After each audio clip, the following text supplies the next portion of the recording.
Good afternoon to all. I Sunny from Modern Group of College, Makeria.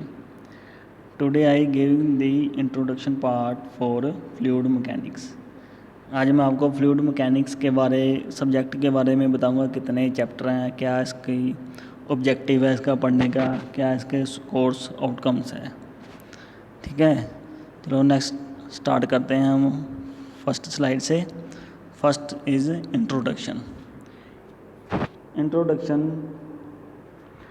of fluid mechanics. Fluid mechanics is the branch of science which deal with the behavior of fluid in rest as well as in motion. This branch of science deal with static, kinematics and dynamic aspect of fluids. That is fluid mechanics. इस unit में हम subject में fluid mechanics में FM में इसके बारे में पढ़ेंगे। ये सब्जेक्ट ऑटोमोबाइल एंड मैकेनिकल के लिए दोनों को है, बट दी सिलेबस में थोड़ा सा डिफरेंस है। शुरू में जो 40% सिलेबस है वो थोड़ा सेम है, उसके बाद ये डिफरेंट हो जाएगा सिलेबस ऑटोमोबाइल और मैकेनिकल थर्ड के लिए। तो जितना तक सेम है वहाँ तक मैं सेम कोड डाल के वीडियो बनाऊंगा। फॉर एग्ज़ाम्पल जैसे ये मैंने कोड की है BTME301, ये मैकेनिकल का कोड है, ये ऑटोमोबाइल का कोड है। दोनों को सब्जेक्ट तो सेम ही है बट इसका कोड डिफरेंट है और सिलेबस भी थोड़ा डिफरेंट होगा। 40% तक सेम है और बाद में थोड़ा सिलेबस डिफरेंट हो जाएगा।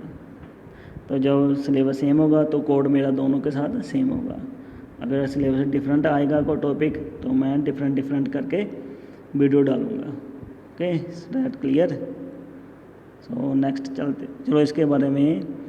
एफएम में हम टोटल 7 चैप्टर हैं, 4 ME के लिए 7 चैप्टर हैं और ऑटोमोबाइल के लिए 5 चैप्टर हैं। ऑटोमोबाइल के 5 चैप्टर हैं और उसके 7 चैप्टर हैं। ठीक है, next objective of fluid mechanics. हमें फ्लूइड मैकेनिक्स हम पढ़ तो रहे हैं बट हमें पढ़ने का फ़ायदा क्या है फ्लूइड मैकेनिक्स पढ़ने का, दैट इज़ ऑब्जेक्टिव। हम क्यों पढ़ रहे हैं, हमारा ऑब्जेक्टिव क्या है पढ़ने का। इसके लिए मैंने कुछ पॉइंट लिखे हैं। First point is to learn about the application of mass and momentum conservation law for the flow of fluid. ठीक है, हम इसमें क्या करेंगे, पढ़ेंगे एप्लीकेशन ऑफ, इसकी एप्लीकेशन किसकी, फ्लूइड मैकेनिक्स की। इसमें इसका mass, momentum conservation of law, किस लॉ पर मुझे काम करता है, इसका मास की एप्लीकेशन क्या है, फ्लूइड को यूज़ करके हम कौन कौन से काम कर सकते हैं, ये हम इसमें लर्न करेंगे। Second point is to learn about the velocity, pressure, variation in various type of fluid. ठीक है, इसमें हम करेंगे इसकी फ्लूइड की वेलोसिटी का क्या इफ़ेक्ट पड़ेगा, प्रेशर का, एरिया ऑफ पाइप, फ्लूइड जिस पाइप में फ्लो करेगा उसका एरिया इंक्रीज या डिक्रीज होने से क्या वेलोसिटी बढ़ेगी या कम होगी, प्रेशर में क्या इफेक्ट पड़ेगा। These are different type of variation we learn in this chapter. Next slide is third point, to understand the importance of dimensional analysis. Dimensional analysis के बारे में इसमें क्या आएंगे, आगे चल कर डिटेल में पढ़ेंगे इसे। इसमें 2 मेथड आएंगे, एक तो रिले मेथड और Buckingham pi method. There are 2 method to find the dimensional analysis of the fluid mechanics. Dimensional analysis में क्या है, जो भी हमारे पास डिमेंशन नंबर है वो हम क्रिएट करेंगे। जैसे कोई मैक नंबर हो गया, रेनॉल्ड नंबर हो गया, इसको हम डिमेंशनल एनालिसिस करेंगे। जब ये चैप्टर आएगा तब हम इसे डिटेल में पढ़ेंगे। and the last point is to analyze the flow in water pumps and turbine. अब हम फ्लूइड मैकेनिक्स तो पढ़ रहे हैं, फ्लूइड का यूज़ कहाँ आएगा, टरबाइन में एंड पंप में, ठीक है। टरबाइन हम कहाँ यूज़ करते हैं, हाइड्रो इलेक्ट्रिक पावर प्लांट में इलेक्ट्रिसिटी प्रोड्यूस करने के लिए, और पंप का यूज़ कहाँ करते हैं, वाटर को from one point two another point तक ट्रांसफ़र करने के लिए, जैसे हम घरों में यूज़ करते हैं अपने पंप, ठीक है।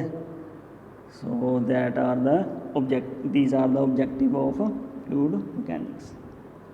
Next slide is course outcomes.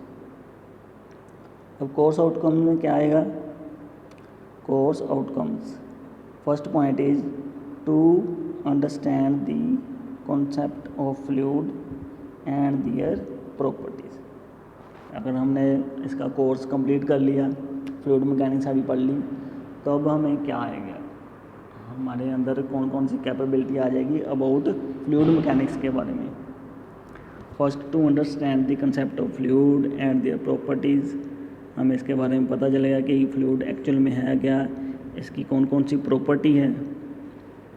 Second, to apply the concept to solve the problem related to static, dynamic, kinematic of fluids. Static, dynamic, kinematic, these are about static में आएगा when fluid is in rest, kinematic में fluid in motion, dynamic में fluid in motion and plus pressure force exist, ठीक है। these various parameter we have to learn in this fluid mechanics chapter, okay। next slide, next point is use and apply dimensional analysis and similitude technique to various physical fluid phenomena, ठीक है। इसके बारे में dimensional analysis में बारे में बताया था कि रेनॉल्ड नंबर के बारे में पता चल गया, मैक नंबर। अब हमने पढ़ तो लिया रेनॉल्ड नंबर, अब हम इसका यूज़ कैसे करेंगे और कहाँ करेंगे और किस पर्पस के लिए करेंगे, ये हमें पता चलेगा फ्लूइड मैकेनिक्स सब्जेक्ट पढ़ने के बाद, ठीक है। सिमिलिट्यूड में आएगा पंप वगैरह, पंप या टरबाइन की एफिशिएंसी क्या है, एफिशिएंसी निकालने के लिए कुछ पैरामीटर हमें यूनिटी करने पड़ते हैं, यूनिट 1, तो उसमें हमें इसका यूज़ करने का पता चलेगा। And last one point is distinguish various types of flow and learn flow measurement method. Last point is distinguish various type of flow and learn flow measurement method. इसमें हम पढ़ेंगे वेरियस टाइप ऑफ फ्लो, जो fluid का flow है ना, उसका flow कौन सा है, जिग-जैग है, टर्बुलेंट है, जहाँ लैमिनार फ्लो है, उसके बारे में पढ़ेंगे। अब हमें पता तो चल गया ये जिग-जैग है, लैमिनार है, टर्बुलेंट है। अब इसका हम यूज़ कहाँ करेंगे, कैसे करेंगे, क्यों करेंगे, इसके बारे में जो हमें डिफ़ाइन करेगा। एंड मेजरमेंट मेथड क्या है, फ्लूइड की वेलोसिटी कैसे मेजर करेंगे, उसका प्रेशर कैसे मेजर करेंगे, ठीक है। These are the type of measurement method. And from this chapter we learn how to make measurement devices according to measurement of properties of fluid, ठीक है। And this is the last, thank you.